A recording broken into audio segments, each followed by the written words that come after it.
Genesis chapter 50. Then Joseph fell on his father's face and wept over him and kissed him. And Joseph commanded his servants, the physicians, to embalm his father. So the physicians embalmed Israel.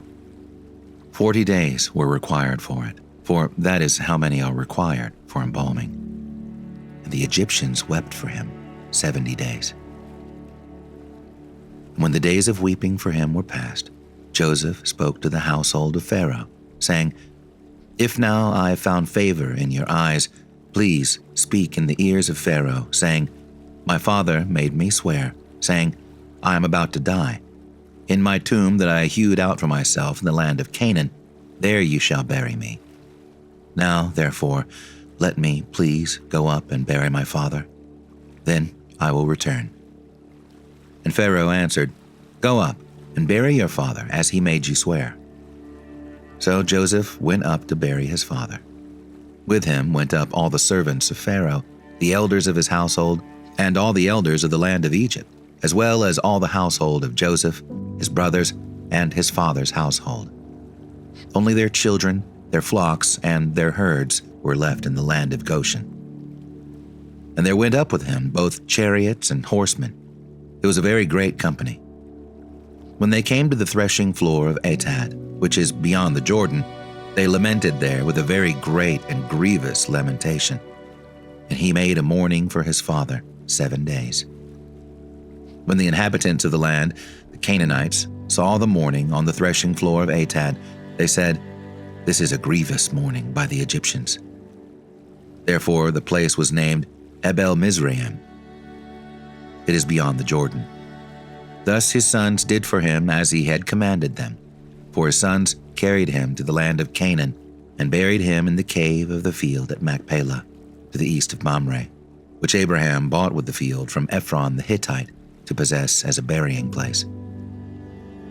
After he had buried his father, Joseph returned to Egypt with his brothers and all who had gone up with him to bury his father. When Joseph's brothers saw that their father was dead, they said, "It may be that Joseph will hate us and pay us back for all the evil that we did to him." So they sent a message to Joseph, saying, "Your father gave this command before he died. Say to Joseph, please forgive the transgression of your brothers and their sin, because they did evil to you. And now, please forgive the transgression of the servants of the God of your father." Joseph wept when they spoke to him. His brothers also came and fell down before him and said, "Behold, we are your servants." But Joseph said to them, "Do not fear, for am I in the place of God?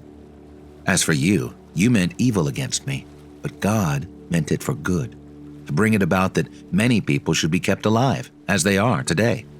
So do not fear. I will provide for you and your little ones." Thus he comforted them and spoke kindly to them. So Joseph remained in Egypt, he and his father's house. Joseph lived 110 years, and Joseph saw Ephraim's children of the 3rd generation. The children also of Machir the son of Manasseh were counted as Joseph's own.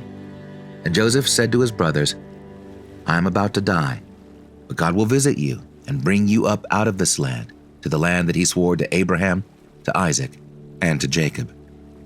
Then Joseph made the sons of Israel swear, saying, "God will surely visit you, and you shall carry up my bones from here."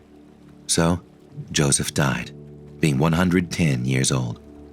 They embalmed him, and he was put in a coffin in Egypt.